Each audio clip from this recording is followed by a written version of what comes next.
Usher is expected to testify in the high-profile trial involving Diddy this May, adding a significant voice to an already closely watched case.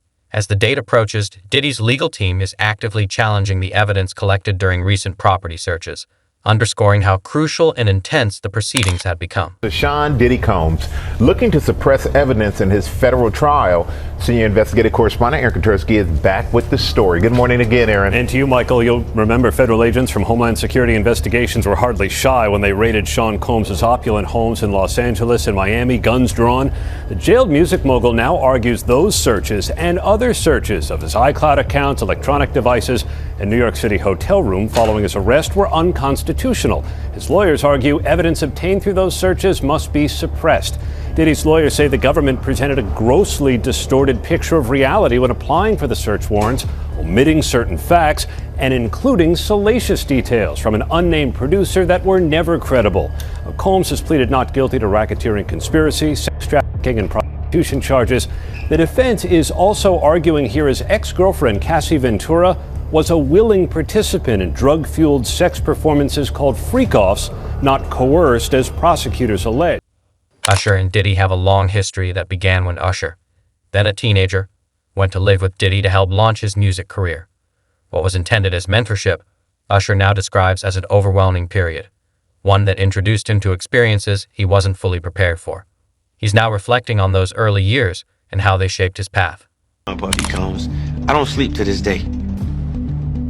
I have a problem sleeping to this day. Like, yo, man, I'm here to work, man. I ain't sang in a week. I mean, I'm 13 years old, and I'm telling him, look, you're gonna put me in the studio, man.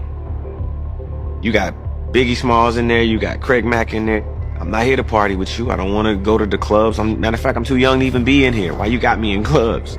We would fight, we would tussle. I moved to New York City, and I lived with Sean Puffy Combs for a year. That's the crazy thing. Now, that was L.A. Reid's idea, right? We're sending you New over York to City. something called Puffy Flavor Camp. There you go.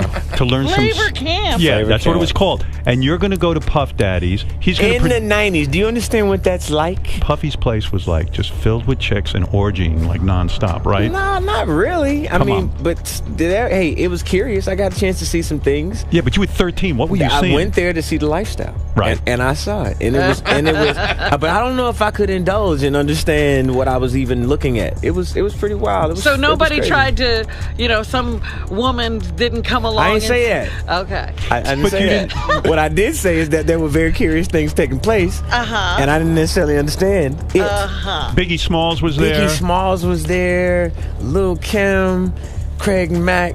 All these people all are of hanging around. Yeah, man. Faith Evans, your parents Jodeci, were Mary okay? J. Blige. They didn't know nothing about this shit. Oh. I was having a good time. You know what I mean? Does he have you doing any chores? Are you doing dishes at all? I mean, to keep you humble somewhat? Or are you just like, can you stay up till 4 a.m. with them and party? I mean, I could. I actually stayed up longer than them. And what do you have money? What's going on? I mean, I had like per diem. Yeah. I had like, What like a a living. life. Yeah, it's pretty crazy. 14 years old. You're a dad now. Would you ever send your kid to Puffy Camp? Yeah. The relationship between Diddy and Usher has always been multifaceted, influenced by both personal experiences and the demands of the entertainment industry. Usher has shared the challenges he faced navigating fame, including a public legal matter in 2018 that concluded with a settlement. Ongoing public interest and speculation have added further layers to his journey.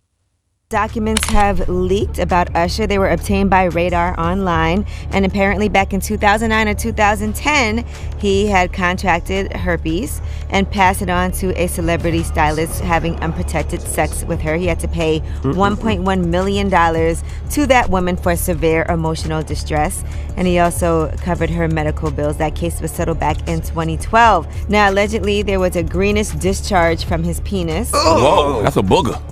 Is that a You can get penis boogers? I didn't But know they that. said he went to the doctor. He was cleared of any STDs, so the woman went on and continued. Now, if I notice a greenish discharge oozing out of exactly. your penis, This ain't Nickelodeon. I don't know that I would That ain't continue. slime. What you gonna say? I know all these kids playing with slime nowadays, but no. I don't care who you are, Ain't nothing, okay? Nothing green supposed to be coming out your penis. Nah, not at all. That's not how this works. Nope. Yellow comes out my penis, and A recently resurfaced photo from one of Diddy's well-known gatherings shows Usher in a lively environment, prompting renewed discussion about the surroundings he was once a part of. Usher has since spoken about the difficulty of growing up in such a fast-paced world, expressing how it affected his personal development. We made love. Who you made love with? Diddy, Bow Wow, Busta Rhymes. You just told me you see Busta in the airport too. That motherfucker tried to act like he didn't know you. You smashed Drake? No, I never smashed. Oh, you made love to Drake. And Cat Williams. What's his name? Bro, you smashing a lot of people. What's that name? Terrence Howard. Terrence Howard. Terrence Howard. Usher. Usher's a gusher. We want to thank you. Come here. Don't sit on the bed at night. No homo. No, just don't get close to the bed. Don't get close. But it's just like, yo, we want to thank you for hosting the thing, man. It's been a pleasure. You didn't have to do it, and you did it. No. I definitely didn't have to do it. I definitely didn't have to. First and foremost, I'm not getting in the bed. Shout out to him and what he did. I'm just gonna, if we can, just let's just put the camera a little this way, just so we're not. I don't want my shot to even, I don't want it to come close to the bed, at all. Usher look like he fresh off a goddamn plane. Fresh off the guard stage. That's my brother right here from day one. We used to wake up and, pause, but like that's how. Back in the days when he was like 10 and I was a little bit older, his older brother, we used to fight over the Frosted Flakes. You know what I'm saying? Before pause was invented. You know what I'm saying? But it's my brother for real. We used to actually wrestle off of the Frosted Flakes because he used to always get up early with me. Usher's rise to fame accelerated after his collaboration with Diddy, but the journey came with personal challenges. He made significant sacrifices and often placed the needs of others ahead of his own. Behind the scenes, many important decisions were made, some of which helped elevate other new artists as well. His name's Scooter Braun. Flown out to Atlanta just to meet with him and meet different producers and different people. I was actually going to meet Jermaine Dupri at his studio. And who rolls up? Usher in his Range Rover. Yeah, rolls up, and I was like, "Is that who I think it is?" And Scooter was like, "Yeah." And so I ran up to him and I was like, Usher, I love your songs. You want me to sing you one? And he was like, let's just go inside, little buddy. It's cold out. So the politest possible way he could say no, he did. And I was like, wow, he just turned me down. And I was a little disappointed. He had to go into a studio session, so I was like, whatever. And a week later, he actually watched my videos with my manager and was like, oh my gosh, why didn't I let him sing? So flew me back to Atlanta where I got to meet him again, and he wanted to sign me. But there was something else. Justin Timberlake, right? Yes, Justin Timberlake also wanted to sign me. It was like kind of like, what happened was Justin Timberlake and Usher both went into a ring and boxed it out. And the outcome was Usher. I think it was a TKO. I ain't mean to stop you like that, but this is only a tease. Ladies and gentlemen, introducing to you Island Def Jam recording artist Justin Bieber. It's getting ready to go down. Just so you know, we're in the studio right now working on it. Get ready because it's going to be big. Ain't that right, Justin? That's right. That's right. So look out. No, Raymond Usher the Fourth? No. Do you know an individual, an entertainer by the name of Usher? Yeah, Usher. That sounds familiar.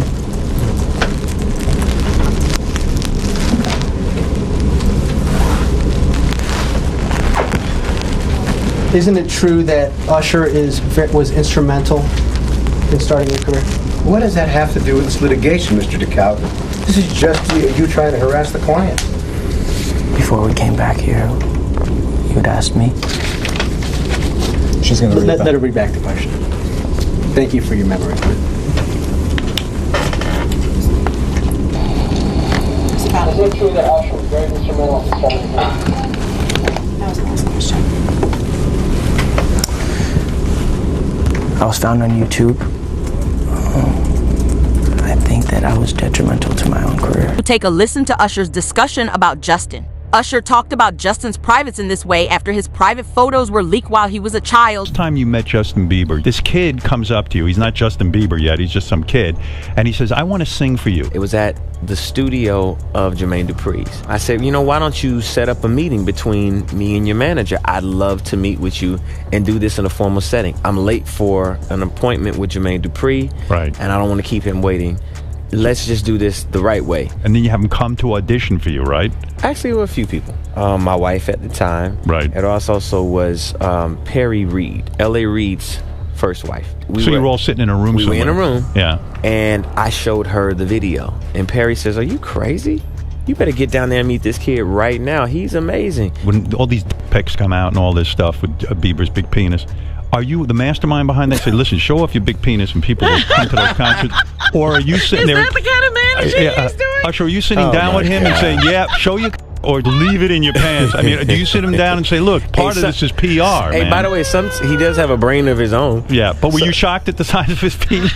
Hey, listen, he has a mind of his own. What he chose to do with his penis is his prerogative. He's managing that aspect of his life. But Usher is somebody... I have nothing to do with Justin Bieber's private parts, man. Come on. Justin Bieber has also reflected on his time with Usher, suggesting that their relationship, once seen as purely supportive, had complexities. He's acknowledged that the mentorship involved difficulties that shaped both his personal and professional growth. Just show you this montage. This is a montage that was shared by Evie Magazine. They do great work on their TikTok of Justin Bieber, again, just 15 years old, in Hollywood, surrounded by a bunch of adults. And you let me know if any of this registers to you as normal. Take a listen.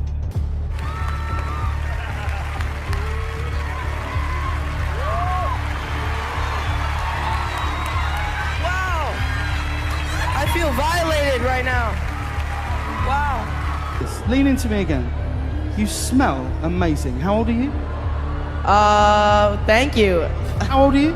I'm 16. I'll be 17 in like 2 weeks. I don't ever remember smelling that good at 16. Like that was bad. Yeah. Wow, look at your eyes. Yeah, look at what a beautiful face. All right. The bond between Justin and Usher has changed over the years, with Justin slowly creating distance. He has been open about how key experiences, including his early connection with Usher, influenced how he views success and personal well-being. And his management was backing him off. But it wasn't until Usher took over management and had guardianship and gave temporary guardianship to the diddler for 48 hours. Think about that. He had already been to the hospital. That situation that Gene was talking about. And you still took Bieber there. But you got custody of him first. Diddy had already tried. They wouldn't let him. Actually, someone made reference to the fact that Diddy trying to get at Bieber the way he was trying to get at Bieber was looking a little predatory.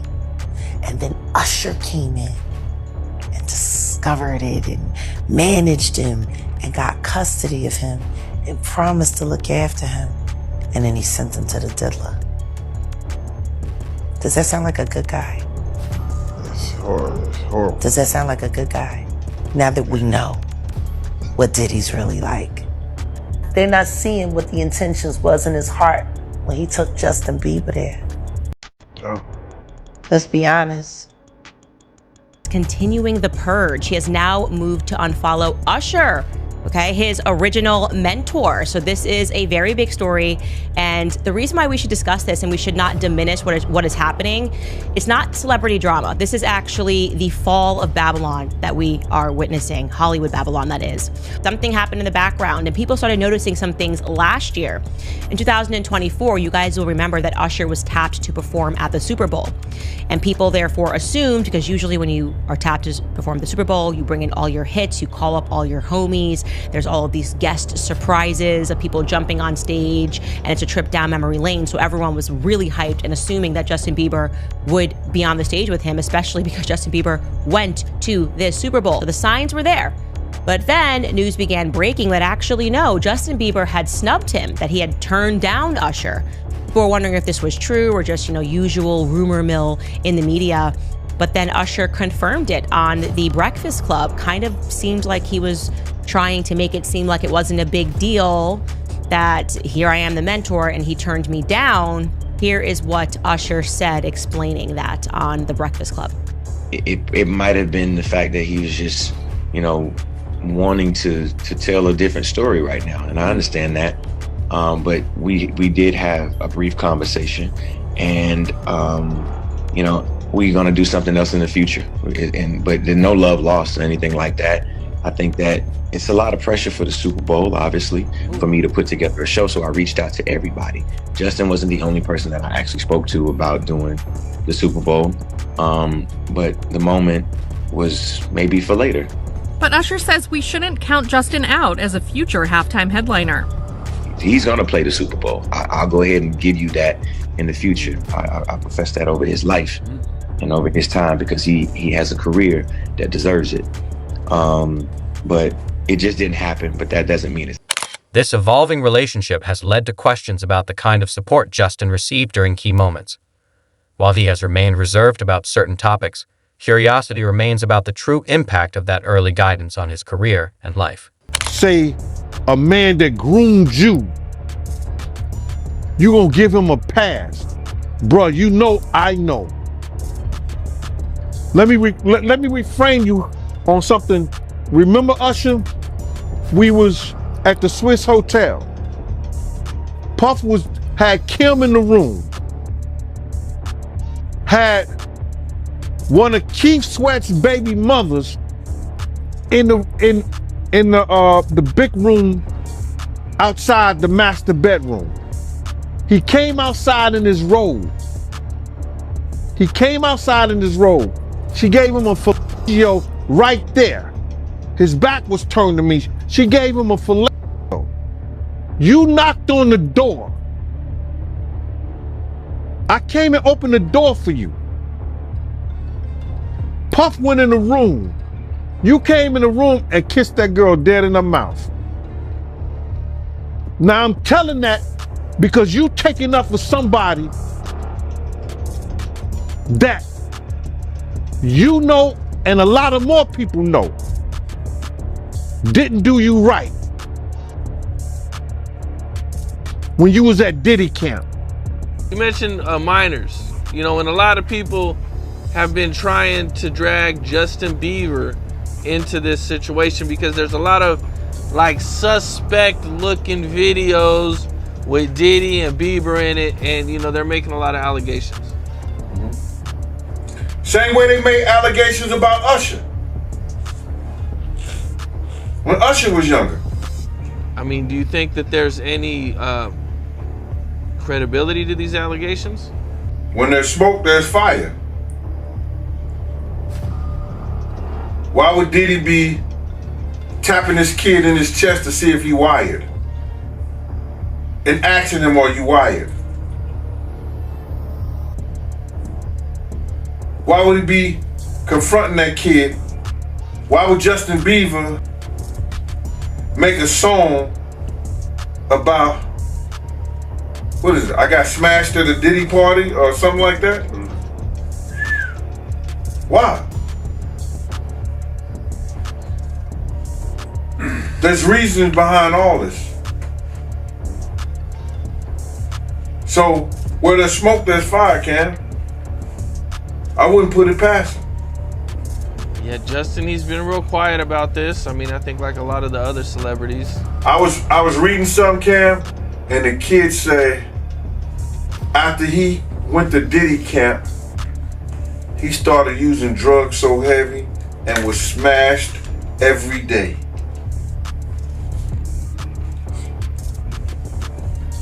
What would cause a kid who wanted to be an artist in the music business all of a sudden to start getting high and drinking and drugging,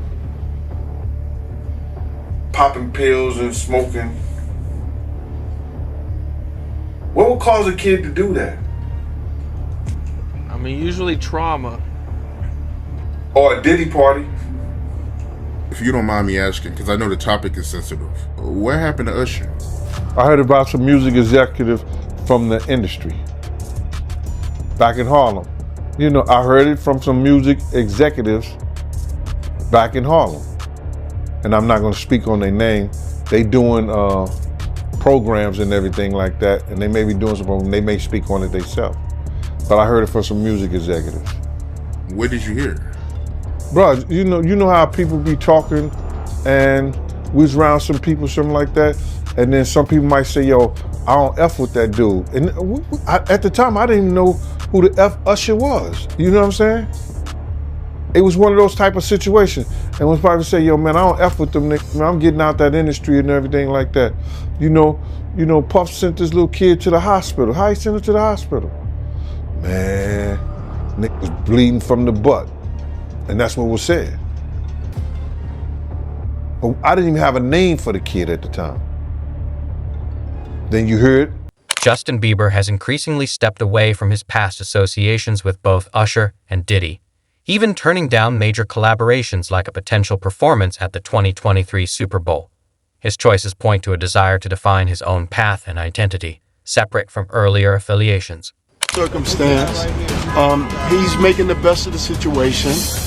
A situation one of Diddy's attorneys won't be part of moving forward. Anthony Rico announcing in court docs, under no circumstances can he continue defending the embattled rapper. This is a serious proceeding with serious consequences, and all of us are addressing it accordingly. In a motion filed on Thursday, Rico stopped short of revealing why he's stepping down from Diddy's legal team, just months ahead of the music mogul's scheduled trial date in May for sex trafficking and racketeering charges, all of which Diddy's denied. You know, Dr. King called it the law of unintended consequences. So sometimes the more you push a person down, the stronger they get. That's Rico speaking up late last year for his now former client. ET's learned the attorney's exit will not affect Diddy's other attorneys, nor their defense strategy. I told Mr. Combs I'm going to try and get his case to trial as quickly as possible. He has been ready to defend this case since he first found out about this case. Nothing has changed from his perspective. You're going to hear about my party. They're going to be shutting them down. They're going to probably be arresting me. After Diddy was arrested, Rico said he provided a high level of legal representation, but now, for reasons unknown, he can under no circumstances effectively serve in the upcoming trial. Nobody's okay with staying in jail for now. And high-profile death penalty attorney Anthony Rico. Now, while the pair joined around the same time, Anthony in a court filing on Friday said he's leaving the case. In the filing, Anthony Rico said, quote, "For the reasons set forth below, this motion for withdrawals is filed so that Sean Combs may move forward with his defense and to commence jury selection and trial without any delay. As a result of discussion with lead counsel Mark Agnifilo, this motion for withdrawal of counsel is filed. While I am aware that the local rule requires that an application for withdrawal of counsel is supported and granted, there are sufficient reasons related to protections afforded by the attorney-client privilege for brevity in my application for withdrawal as counsel in this case. Although I have provided Sean Combs with the high level of legal representation expected by the court, under no circumstances can I continue to effectively serve as counsel for Sean Combs," end quote. Now, essentially in legalese, I quit, but I can't go into details because of attorney-client privilege. According to the filing, though, the defense shakeup won't delay the case. Diddy will continue with 5 attorneys. That's Mark Agnifilo, Tenny Garagos, Alexandra Shapiro, Jason A. Driscoll, and Anna Esteval. Now, a judge still has to sign off on the motion, but with the government taking no position on it and the fact Anthony Rico spoke with Mark Agnifilo about it before filing the motion, a judge will likely sign off. What do the feds know about Diddy that is forcing some of the top attorneys in the nation to withdraw their cases against? New reports indicate that some individuals may have been aware of concerns related to Diddy's conduct, but chose not to speak out. These accounts raise questions about what may have been overlooked or unaddressed over the years.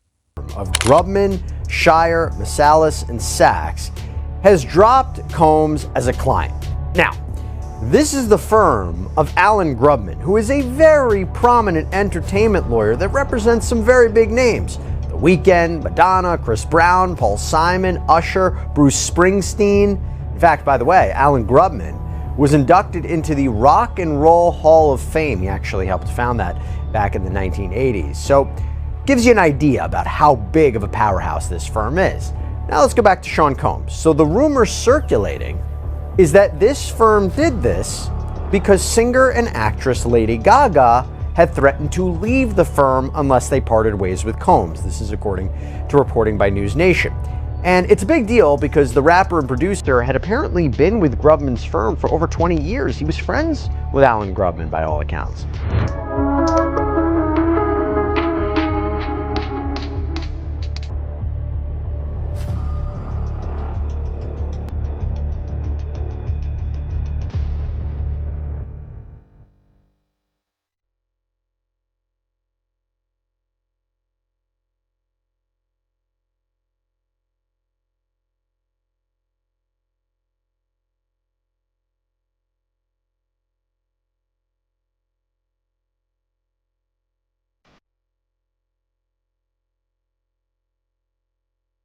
Diddy's attorneys have requested the dismissal of certain of the allegations. Diddy's legal team argues that the allegations against him are racially motivated and should be dropped since he is a successful black guy. This is probably not going to work given Diddy's victims are of nearly every color. Sean Combs asked the judge in his federal case to throw out one of the charges. He says he's being targeted because he's a black man and the charge is rooted in racism. I look at Combs' argument and his chances of success. Welcome to Crime Fix. I'm Anjanette Levy.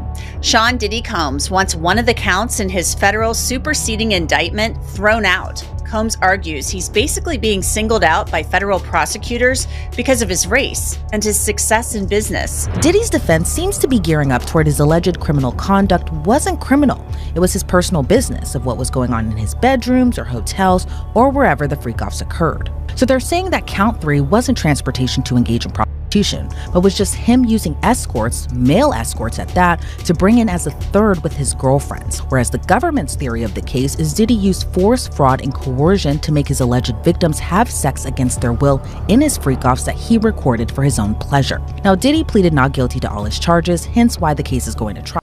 As more information comes to light, Diddy's legal team is experiencing growing pressure. A respected attorney recently filed to leave the case, citing internal challenges, a development that highlights the mounting strain within the defense effort. The growing legal pressure appears to be creating serious challenges for Diddy, especially as key legal representatives begin to step back. Observers are now questioning whether these changes are connected to sensitive materials at the center of the case. With tensions rising and the defense showing signs of instability, the situation is becoming increasingly complex.